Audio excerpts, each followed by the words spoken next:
بسم اللہ الرحمن الرحیم نحمدہ ونصلی ونسلم علی رسولہ الکریم۔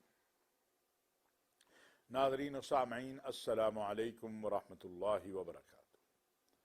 رمضان المبارک کی مقدس ساعتوں، مقدس لمحات میں اللہ رب العزت سے دعا گو ہوں کہ اللہ تبارک و تعالی ہم سب کو اپنے حفظ و امان میں رکھے، ہر طرح سے خیر و عافیت، صحت اور سلامتی کے ساتھ رکھے، پاکستان سمیت تمام بلاد اسلامیہ کو امن، سکون اور اطمینان نصیب ہو، انسانیت کی بھلائی ہو، مظلوم کشمیریوں اور فلسطینیوں کے لیے ان کی آزادی اور ان کی خود مختاری کی راہیں ہموار ہوں، اور ہمارے وطن کے اندر جو اس وقت ایک عدم استحکام ہے، جو اس وقت آپس کی رنجشیں ہیں، رب تعالیٰ ایسے اسباب بنا دے کہ یہ ختم ہوں اور ہم باہمی اتفاق اور اتحاد کے ساتھ اس وطن عزیز پاکستان کو، جو بہت ہی قربانیوں کے نتیجے میں بہت سارا خون بہا، بہت سارے لوگ گھروں سے بے گھر ہوئے، ہجرت ہوئی، مائیں اپنے بچے بھول گئیں، بچے ماؤں سے جدا ہو گئے، بھائی بہنوں سے جدا ہو گئے، بھائی سے جدا ہو گئے، پھر یہ وطن ہمیں ملا۔ یہ وطن ہمیں بہت آسانی سے نہیں ملا کہ کسی نے پلیٹ میں رکھ کر دے دیا تھا اور یہ پاکستان بن گیا تھا۔ یہ پاکستان بڑی قربانیوں کے بعد بنا، لیکن آج جو ہمارے حالات ہیں، جو اس وقت صورتحال ہے، بہت ہی غمزدہ کرنے والی ہے۔ گزشتہ 2-4 دنوں میں ہم نے دیکھا ہے کہ ہماری ایک جماعت پاکستان کی جو ہے، اس کے دوست جو ہیں وہ مختلف سفراء سے ملتے ہیں اور پاکستان کے حالات کے حوالے سے باہر خطوط لکھے جا رہے ہیں۔ میں چند گزارشات عرض کرنا چاہتا ہوں کہ یہ وطن ہم سب کا ہے، یہ ہمارا گھر ہے، یہ ہمارا مسکن ہے۔ یہاں غلطیاں بھی ہوتی ہیں، کوتاہیاں بھی ہوتی ہیں، زیادتیاں بھی ہوتی ہیں۔ کل جب عمران خان صاحب کا دور حکومت تھا تو اس وقت کیا ہو رہا تھا اپوزیشن کے ساتھ، اگر میں واقعات کو گنانا شروع کروں، تحریک لبیک کی آپ تحریک دیکھیں، اس وقت کیا ہوا، رانا ثناءاللہ صاحب پہ ہیروین ڈالی گئی، آحسن اقبال صاحب کے ساتھ کیا ہوا، حنیف عباسی صاحب کے ساتھ بہت ساری واقعات ہیں، خواجہ سعد رفیق اور ان کے بھائی۔ اس وقت جو کچھ ہو رہا تھا وہ بھی درست نہیں تھا، اور آج جو خطوط لکھے جا رہے ہیں یا غیر ملکی سفراء کو پاکستان کی ایک ایسی تصویر کشی کی جا رہی ہے کہ جس سے لگے کہ پاکستان میں انسانی حقوق بھی معطل ہو گئے ہیں، پاکستان کے اندر توہین مذہب کے قانون کا غلط استعمال بھی بہت ہو رہا ہے، اور اس طرح کی باتیں میں سمجھتا ہوں یہ کافی تکلیف دہ ہے۔ میں قطعاً نہیں یہ کہتا اور نہ ہی کہوں گا کہ سب کچھ ٹھیک ہے۔ بدقسمتی ہے ہماری کہ 75 سال میں برسر اقتدار جو بھی آیا ہے اس نے غلطیاں بھی کی ہیں، کوتاہیاں بھی کی ہیں، اس سے غلطیاں ہوئی بھی ہیں، اس سے غلطیاں کروائی بھی گئی ہیں۔ جائز اور ناجائز دونوں کام ہوتے ہیں، لیکن کیا ہم آپس میں بیٹھ کے چیزوں کو حل نہیں کر سکتے؟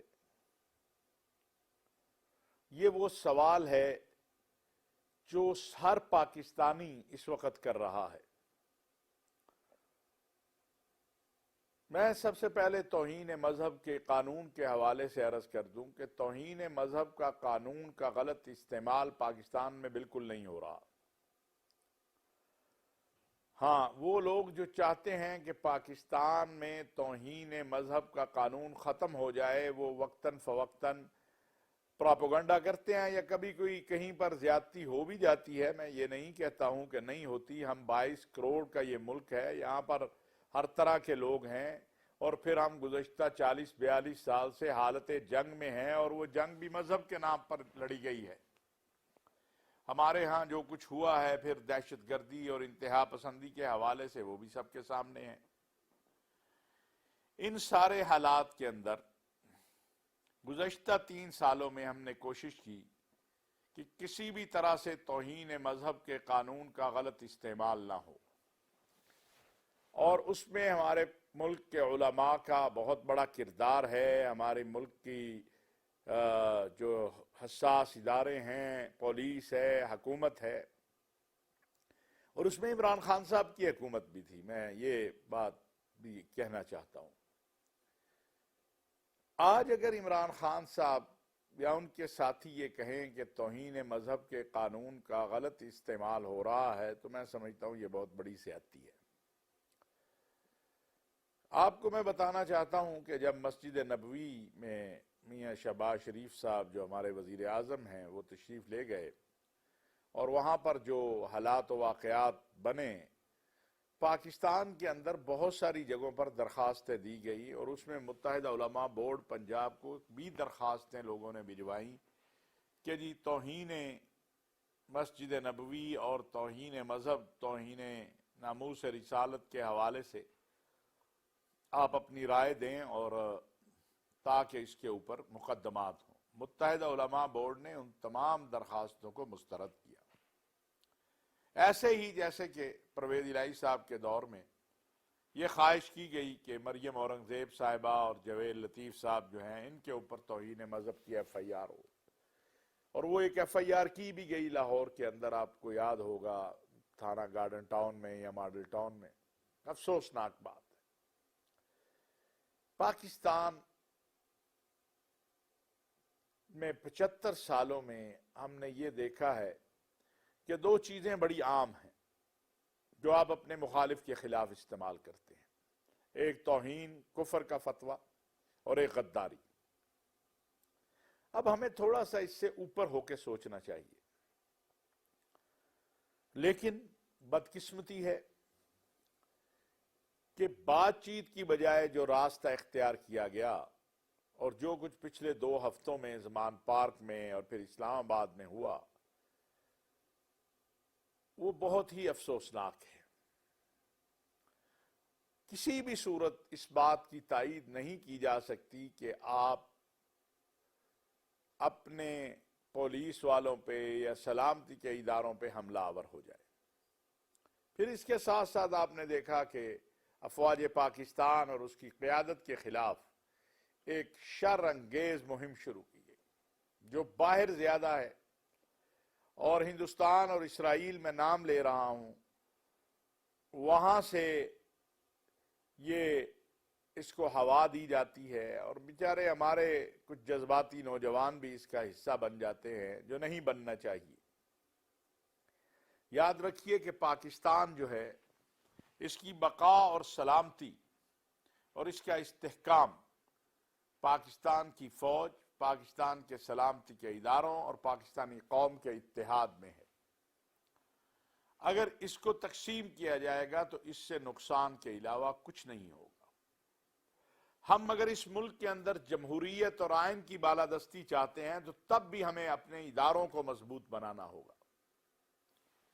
اگر آپ صبح و شام اپنے اداروں کو ہدف بناتے رہیں گے، اپنے سلامتی کے محافظوں کو نشانہ بناتے رہیں گے، تو پھر یہاں پر استحکام نہیں آئے گا۔ عمران خان صاحب کے خلافت میں اعتماد آئی، وہ کامیاب ہو گئی۔ اس دن سے آج تک انہوں نے جتنے بھی اقدامات اٹھائے جو وہ چاہتے تھے ان کو اس میں کامیابی نہیں ملی۔ تو پھر مثلا لانگ مارچ کیے، اسلام آباد پہ چڑھائی، گرفتاریاں، اسمبلیاں توڑ دی 2۔ تو جب آپ کے تمام اعمال کے نتیجے میں آپ کو کامیابی نہیں مل رہی تو پھر آئیے جو اصل حل ہے اس کی طرف آئیے، اور وہ اصل حل ہے ٹیبل کے اوپر بیٹھ کر بات کی جائے۔ آپ نے پارلیمان سے استعفے دے دیے، پھر ابھی آپ کو احساس ہوا کہ نہیں غلطی ہوئی تھی، اب وہ لٹکا ہوا ہے معاملہ، آپ قانون کی کوئی تشریح کرتے ہیں، اسپیکر صاحب کے پاس قانون کی کوئی اور تشریح ہے، تو اگر آپ استعفے نہ دیتے اور پارلیمان میں موجود رہتے تو آپ کی قوت بہت زیادہ ہوتی. پھر آپ کے پاس تقریباً ایک پاکستان کا 75% کیا بلکہ میں سمجھتا ہوں 80% پاکستان آپ کے پاس تھا. بلوچستان میں بھی آپ مخلوط حکومت میں تھے، خیبر پختونخوا میں آپ آزاد خود مختار تحریک انصاف کی حکومت تھی، پنجاب میں آزاد کشمیر، گلگت بلتستان، صرف سندھ میں نہیں تھی اور مرکز میں نہیں تھی. آپ نے خود ہی اپنی اسمبلیاں توڑ دی. اب اس وقت ہر ادارہ مشق ستم بنا ہوا ہے، ہر ادارے کی طرف انگلیاں اٹھ رہی ہیں. ہماری عدلیہ، کسی بھی ملک کی بقا اور سلامتی کا جو آخری اساس ہوتی ہے وہ عدلیہ ہوتی ہے. لیکن آج جو کچھ عدلیہ کے حوالے سے ہو رہا ہے اور جو کہانیاں سامنے آ رہی ہیں، اس کے بعد کیسے کوئی اعتماد کرے؟ میں قطعاً یہ بات نہیں کہتا اور نہ میں اس بات کا حامی ہوں کہ عدلیہ کو کسی کو سکینڈلائز کرنا چاہیے، لیکن اگر ریٹ پٹیشن لگنے سے پہلے ہی آواز آ جائے کہ فیصلہ کیا ہوگا تو پھر قوم کس پر اعتماد کرے؟ یہ قوم زخمی ہے، معاشی اقتصادی مصائب کا شکار ہے، لائنوں میں لگ کے آٹا لے رہی ہے. ہم نے 1980 یا اس سے پہلے بھٹو صاحب میرا خیال ہے وہ کارڈ سسٹم لائے تھے. ہم چھوٹے چھوٹے ہوتے تھے تو جا کے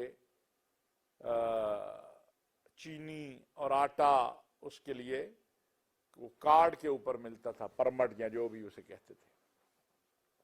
پھر اللہ نے خوشحالی دی ہمیں، ہم ایک خوشحال ملک بنے، بہتری آئی. لیکن آج ہم کہاں پہ کھڑے ہیں؟ کیا الیکشن چلیں وہ تو اب سپریم کورٹ فیصلہ کرے گی.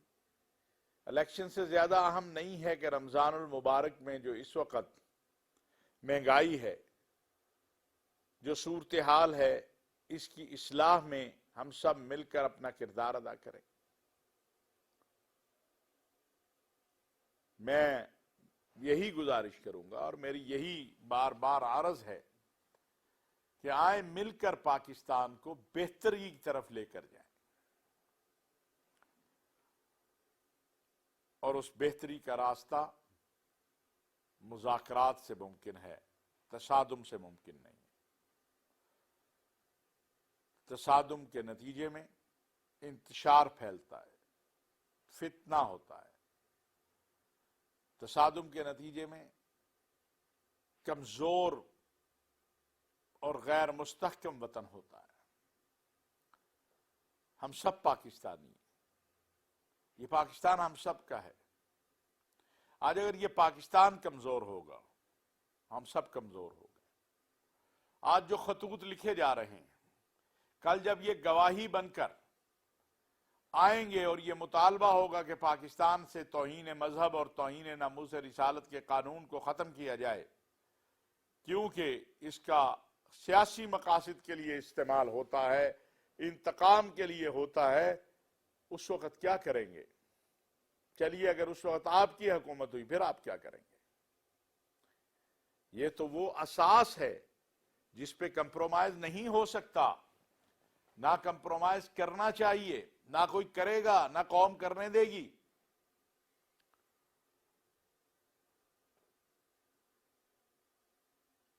غور اور فکر کرنے کی ضرورت ہے. ایک وہ زلمے خلیل زاد صاحب ہیں، ان کا جو دل چاہتا ہے وہ بولتے ہیں، وہ سمجھتے ہیں کہ پاکستانی ان کی قانونی ہے. وہ کون ہوتے ہیں یا کوئی اور کون ہوتا ہے پاکستان کے امور میں مداخلت کرنے والا؟ ہم پاکستانی ہیں، ہمیں اپنے ملک کی بات کرنی، ہمیں دیکھنا ہے ہمارے ملک کے لیے بہتر کیا ہے، کیا غلط ہو رہا ہے، کیا ٹھیک ہو رہا ہے. زلمے خلیلزاد صاحب کو نہیں دیکھنا ہے.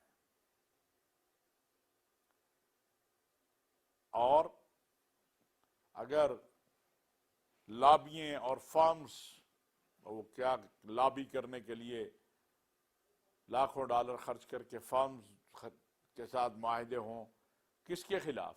اس اپنی مٹی کے خلاف، اس اپنے وطن کے خلاف. ایسا نہ کیجیے نا. جو بھی یہ مشورے دے رہا ہے عمران خان صاحب، وہ آپ کا خیر خواہ نہیں ہے. ناظرین، آخر میں میں اس وقت دو باتیں عرض کرنا چاہتا ہوں. پہلی بات، اس وقت موسم، ژالہ باری، بارش اور چند دن پہلے آنے والا زلزلہ، یہ تنبیہ بھی ہے اور فکر کرنے کی بات بھی ہے. فصلوں کو لگانے والا کسان پریشان ہے. ژالہ باری سے اس کا نقصان ہوا ہے. اللہ نے قرآن میں اس چیز کو بیان کیا ہے، جس کا میں مفہوم عرض کرنے لگا ہوں، کہ جب بارش کی ضرورت ہوگی تو نہیں آئے گی، اور جب نہیں ضرورت ہوگی تو آ جائے گی.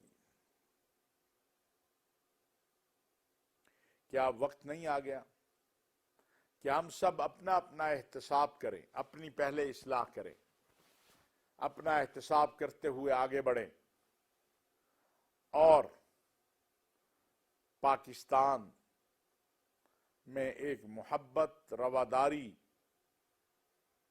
کی فضا کو پیدا کریں، اپنے رب سے رجوع کریں. اور جو ہم چھوٹے چھوٹے ظالم ہیں، ہمارا خیال ہے ظلم یہی ہے کسی کا سر کاٹ دو، کسی کی ٹانگ توڑ دو. ذخیرہ اندوزی کرنا بھی ظلم ہے، ناجائز منافع خوری بھی ظلم ہے، بہو کو اس کا حق نہ دینا بھی ظلم ہے، بیٹی کو اس کا حق نہ دینا بھی ظلم ہے، بہن کو وراثت سے محروم کرنا بھی ظلم ہے، پڑوسی کا خیال نہ رکھنا بھی ظلم ہے، ملازم کو اس کی اجرت اس کی محنت کے مطابق نہ دینا بھی ظلم ہے، مالک سے اجرت پوری لے کے کام نہ کرنا بھی ظلم ہے. ہم اپنی اپنی جگہ چھوٹے چھوٹے ظالم ہیں. آئیں اپنے آپ سے آغاز کریں. ہم دوسروں کی اصلاح چاہتے ہیں، دوسروں کی اصلاح کرنا چاہتے ہیں. ہم پہلے اپنی اصلاح کریں. ہم سوچیں کہ ہم کہاں کہاں ظلم کر رہے ہیں، کہاں کہاں زیادتی کر رہے ہیں، ہم کہاں کہاں پر لوگوں کا حق مار رہے ہیں، ہم کہاں پر لوگوں کی املاک پہ قابض ہو رہے ہیں، ہم پیسے پورے لیتے ہیں، تول کم کر رہے ہیں. یہ سب سے بڑا ظلم ہے. رمضان المبارک کی آمد سے پہلے جو چیز 2 روپے کی تھی آج 6 روپے کی ہو گئی ہے. یہ ظلم ہے. ناجائز منافع خوری، ناجائز انداز میں لوگوں کا مال لوٹنا. آئیں اپنے اللہ سے وعدہ کریں اس مقدس مہینے میں کہ ہم جو اپنے اندر ایک ایک ظالم رکھتے ہیں، خواہ وہ چھوٹا ہے یا بڑا ہے، ہم اس سے توبہ کریں، اس سے اپنے آپ کو نجات دلائیں. اللہ تعالیٰ پاکستان اور اہل پاکستان پہ رحم فرمائے، ہر طرح کی مصیبتوں سے، آزمائشوں سے ہمیں محفوظ کر دے. وما علینا الا البلاغ المبین.